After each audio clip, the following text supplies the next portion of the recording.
Hi friends, வீட்டில் இருக்க ரவையை வச்சு ஈவினிங் டைமில் டக்குன்னு கொல்கட்டை ரெசிபி பண்ணலாமா? வாங்க எப்படி பண்ணுறதுன்னு பார்க்கலாம்.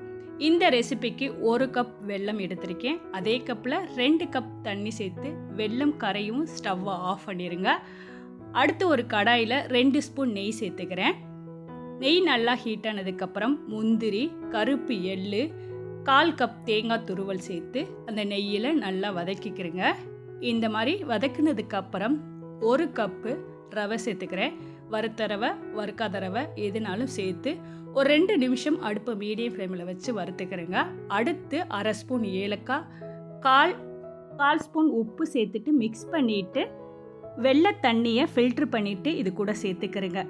சேர்த்துட்டு மிக்ஸ் பண்ணும்போது ரவை நல்லா வெந்து நல்லா திக்காயிரும். இந்த மாதிரி ஆனதும் ஸ்டவ்வை ஆஃப் பண்ணிவிட்டு கவர் பண்ணி இதை ஆற விட்டுருங்க.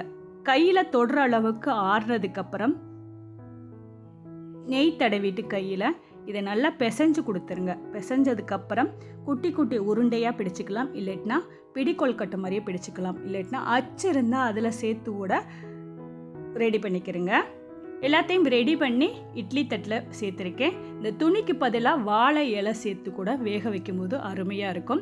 இட்லி பாத்திரத்தில் தண்ணி சேர்த்து கொதி வந்ததுக்கப்புறம் ரெடி பண்ண கொல்கட்டையை சேர்த்து மூடி வச்சு ஒரு 5 நிமிஷம் வேக விட்டு எடுத்தோம்னா சூப்பரான கொல்கட்டை ரெடி ஆயிரும். கண்டிப்பாக இதே போல் ரவையை வச்சு ட்ரை பண்ணிவிட்டு உங்களோட ஃபீட்பேக்கை நித்திலன் சேனலுக்கு ஷேர் பண்ணுங்கள். தேங்க்யூ ஃபார் வாட்சிங்.